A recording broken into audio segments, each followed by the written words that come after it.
सब तो पहला साहिब कमाल साहब श्री गुरु गोबिंद सिंह महाराज ਨੂੰ ਜਿਨ੍ਹਾਂ ਦਾ ਕੱਲ ਪ੍ਰਕਾਸ਼ ਪੁਰਬ ਆ ਰਿਹਾ ਹੈ ਸਿਰ ਝੁਕਾ ਕੇ ਪ੍ਰਣਾਮ ਕਰਦਾ ਹਾਂ ਅਤੇ ਸਾਰਿਆਂ ਨੂੰ ਮੁਬਾਰਕ ਵੀ ਦਿੰਦਾ ਹਾਂ। ਮੈਂ ਇੱਕ ਚਸ਼ਮਦੀਦ ਗਵਾਹ ਵਜੋਂ ਸਿਰਫ ਆਪਣੇ ਪੱਤਰਕਾਰਾਂ ਨੂੰ ਗੁਰੂ ਗੋਬਿੰਦ ਸਿੰਘ ਮਹਾਰਾਜ ਦੀ ਪਰਸਨੈਲਿਟੀ ਉਹਨਾਂ ਦੀ ਅਜ਼ਮਤ ਬਾਰੇ ਜ਼ਰੂਰ ਦੱਸਣਾ ਚਾਹਾਂਗਾ ਕਿ ਇਹ ਚੜ੍ਹਦੀ ਕਲਾ ਦਾ ਨਾਰਾ जो दसम पातशाह ने संसार के लोगों को दिता सी ते चढ़ती कला परिवार जो तुहाडे सामने बैठा है ये सारा कुछ गुरु गोबिंद सिंह महाराज की वड्डी बख्शिश विचों पैदा होया है। असीं एक अरदास करते हाँ कि साहब श्री गुरु गोबिंद सिंह महाराज साहब थाई होना जी सहाय। हर रोज़ असीं अरदास करते हाँ अते बहुत समय ऐसे आए जदों खालसा पंथ खत्म हो लग्या तो ऐलान भी हो गया कि सिख खत्म हो गए हैं। जदों महाराजा रणजीत सिंह का राज खत्म हो गया तो अंग्रेज़ों का राज आ गया। ये 1880 के नेड़े की गल है कि जिहड़ा सब तो वड्डा साडा श्रोमणी धर्म स्थान है श्री हरमंदर साहब इसनूं चर्च बनाने का ऐलान कर दिता गया सी अते हरमंदर साहब की ऑक्शन रख दी गई सी। इन्ना भयानक समा सी कि जिस तरह जंगलों में सिख रहिंदे सन तो ऐलान हो जाता सी कि सिख खत्म हो गए हैं। 1890 की मरदमशुमारी विच सिर्फ सिखां की गिनती 10 लाख के करीब है। संत अतर सिंह जी महाराज जिन्हों ने गुरु गोबिंद सिंह महाराज के दर्शन किए और उन्होंने तो ब्लैसिंग्स लैके पंजाब में आए सन। ये सारिਆਂ ਲਈ बड़ी इंस्पीरेशन वाली गल होगी कि ये अदारा गुरु गोबिंद सिंह महाराज की जो ज़ाहरी कला वरतदी है उस विचों पैदा होया है। संत अतर सिंह जी महाराज जिन्होंने हिंदुस्तान विच विद्या का इनकलाब लिया सब तो पहला जदों हिंदुस्तान के 11 हिंदू राजे जो कांशी दे सन उन्होंने फैसला किया कि बनारस में हिंदू यूनिवर्सिटी बनानी है तो दूसरा फैसला यह होया सी कि उसकी बुनियाद जो है वो श्रीमान संत अतर सिंह जी रखणगे। अगर तुसी बनारस हिंदू यूनिवर्सिटी जाओगे तो जो संस्कृत ब्लॉक सब तो पहला बनया है उत्थे लिखा होया है कि इस यूनिवर्सिटी की बुनियाद 5 अखंड पाठ गुरु ग्रंथ साहब दे करके श्रीमान संत अतर सिंह महाराज ने रखी सी। अते दूसरी जो प्यारी गल है कि हिंदुओं की यूनिवर्सिटी बनाने लई सारा पैसा सिख राजा ने दिता सी अते पटियाले के राजे ने सब तो ज़्यादा पैसा दिता सी। वो अमाउंट भी उत्थे लिखी हुई है। लेकिन कितनी प्यारी गल है कि ये सारी की सारी शुरुआत दसम पातशाह ने साढ़े उत्ते कृपा करके साढ़े घरों करवाई सी। अते 15 लाख जो हिंदू खास करके बहुत गिनती विच हिंदुस्तान दे ज़्यादा हिंदू सन जिन्होंने संत अतर सिंह जी महाराज तो खंडे बाटे का अमृत छकिया सी।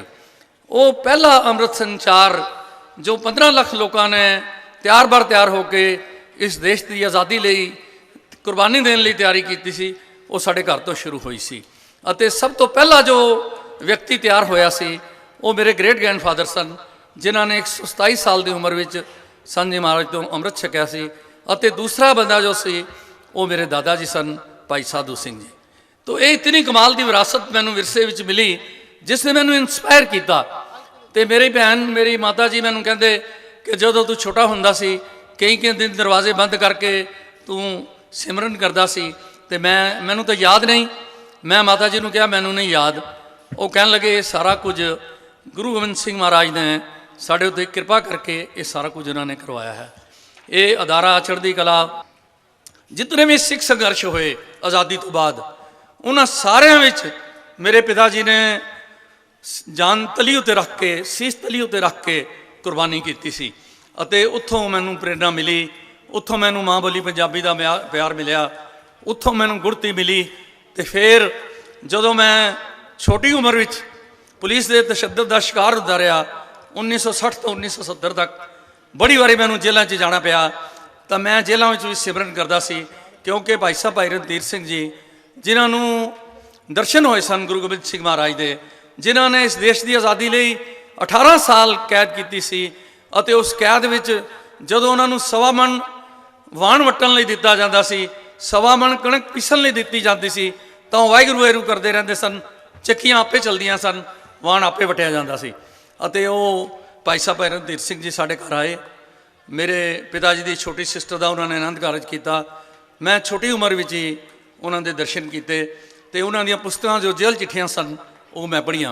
तुहानूं शायद पता नहीं होएगा कि शहीद भगत सिंह भाई साहब के नाल जेल में कैद सी अते अखीरले समय में भाई साहब नूं मिल के उन्हां नाल विचार करके दर्शन करके वो दोबारा सिख बन गया सी अते अमृत छकन लई तैयार हो गया सी। संत जी महाराज का साढ़े कोल 3 साल के करीब रहना, सानू ब्लैस करना इन्नी वड्डी साडी विरासत है कि जिस तरह संत जी की अद्भुती शख्सियत ने हिंदुस्तानीयत नूं बचाया सी, हिंदुस्तान के लोगों नूं गुलामी दी जंजीरां कट के आज़ादी प्रदान की सी, उस तरह उन्होंने चढ़दी कला परिवार उत्ते बख्शिश की अते चढ़दी कला अखबार उस सिख संघर्ष चों पैदा होया जिसने पंजाबी सूबा ये मौजूदा पंजाब स्टेट है जिसकी कायमी लई मैं जेलों में जाता रहा, ये स्टेट बनी अते तुसी सारे स्टेट का हुण सुख मान रहे हो। ये चढ़दी कला अखबार की विरासत है। अते उस तो बाद जो श्री गुरु ग्रंथ साहब जी की पवित्र बाणी के सहज पाठ हैं या गुरबाणी की वड्डी वडियाई है, उसनूं संसार के लोगों तक घर घर विच एक ज़ाहरी कला के रूप में जो गुरु हरकृष्ण साहब के दरबार में बंगला साहब में वापर रही है। इन्नी वड्डी सेवा सतगुरु ने सानू निमाणियां नूं दे के मान दिता सी और वाहिगुरू की इतनी कृपा हुई कि जदों बंगला साहब तो चढ़दी कला टाइम टीवी शुरू होया तो हिंदुस्तान के सारे प्लेटफार्म चाहे वह टाटा स्काई सी, चाहे डिश टीवी सी, चाहे एयरटेल सी या दुनिया की सब तो वड्डी जो फ्री डिश है हिंदुस्तान की दूरदर्शन की DTH, उस उत्ते पहले दिन ही चढ़दी कला टाइम टीवी नूं चला दिता गया जिस नाल करोड़ों घरां विच हर रोज़ गुरु नानक साहब का सरबत का भले का सुनिया अते गुरबाणी का संदेश घर घर में पहुँचन लग गया। ये फ्री डिश में 5 करोड़ के करीब घरां में लोग रोज़ गुरु महाराज की इस ज़ाहरी कला नूं देखते हैं। ये मेरी कोई सियाणप नहीं सी, मेरी कोई चलाकी या हिम्मत नहीं सी, ये गुरु गोबिंद सिंह महाराज की अपनी बख्शिश सी कि 14 साल तो लगातार फ्री डिश के उत्ते अते दुनिया के पहला तो इंडिया के सारे प्लेटफार्म्स केबल नैटवर्क्स, फिर दुनिया का जो अमरीका का सब तो बड़ा प्लेटफार्म डिश नैटवर्क, उस ते भी अज अमरीका के घर घर विच कैनेडा के सब तो बड़े प्लेटफार्म टैलिस, बेल 5, वी मीडिया अते कितने होर बड़े प्लेटफार्म हैं जिन्हों उत्ते नार्थ अमरीका का चढ़दी कला टाइम टीवी लोग सारे संसार में देख रहे हैं। भावें हुण सोशल मीडिया है, सोशल मीडिया का भी तुसीं साडा डिपार्टमेंट आके देखो, पंजाब गौरमेंट, हरियाणा गौरमेंट, दिल्ली सरकार, भारत सरकार सारिਆਂ ने साढ़े सोशल मीडिया ਨੂੰ भी अप्रूव किया है अते उसनूं मानता दी है। अते तुसीं सारे सारे पत्रकार, साढ़े सारे शुभ चिंतक अते मंच उत्ते बैठे हुए सारे ही पतवंते सज्जन, ये सारे लोग कितना प्यार करते हैं चढ़दी कला टाइम टीवी नूं, चढ़दी कला अखबार नूं। ये जो कुछ भी होया है 100 करोड़ रुपए के करीब एजुकेशनल इंस्टीट्यूशनस चढ़दी कला अदारे ने पटियाला शहर में बनाए हैं। 10 विद्यक अदारे हैं, स्कूल हैं, कॉलेज हैं, मीडिया का ट्रेनिंग कॉलेज है, आईलट से कॉलेज है। ये सारा कुछ जो है ये सारी तुहाडी कंट्रीब्यूशन सदका, सारिਆਂ ਦੀ सपोर्ट सदका। और सब तो वड्डी गल यह है कि जो साडे मीडिया ग्रुप की इंडिपेंडेंट पॉलिसी है, असी कदे भी बायस्ड होके किसी की भी पोलीटिकल पार्टी की असी मदद नहीं करते। चढ़दी कला टाइम टीवी अज दे इस भयानकता के समय में जदों इतना जुल्म हो रहा पंजाब की किरसानी के उत्ते और इतनी भयानकता संसार के लोगों को देखी है, किस स्पष्ट सरल अते सच्चे ढंग के नाल दुनिया के लोगों को खबरां दे के असी सेवा की है। तो ये सेवा हमेशा चलती रहे। तुहाडी मदद की लोड़ है, तुहाडी प्यार की लोड़ है, तुहाडी असीस की लोड़ है।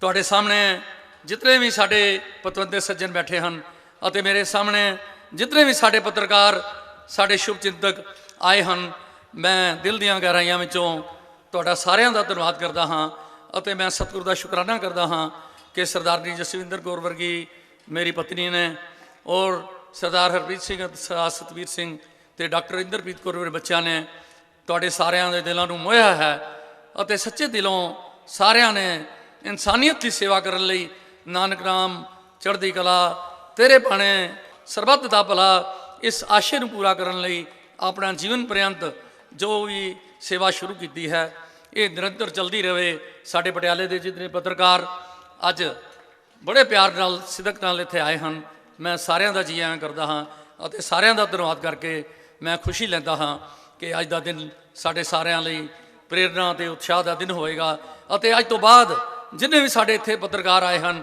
ਉਹ ਵਧੇਰੇ ਸ਼ਕਤੀ ਦੇ ਨਾਲ ਆਪਣੇ ਸਮਾਜ ਦੀ ਸੇਵਾ ਕਰਨਗੇ। ਸਬਸਕ੍ਰਾਈਬ ਕਰੋ ਚੜ੍ਹਦੀ ਕਲਾ ਟਾਈਮ ਟੀਵੀ ਨੂੰ ਤੇ ਲੇਟੈਸਟ ਅਪਡੇਟ ਪਾਉਣ ਲਈ ਪ੍ਰੈਸ ਕਰੋ ਬੈਲ ਆਈਕਨ।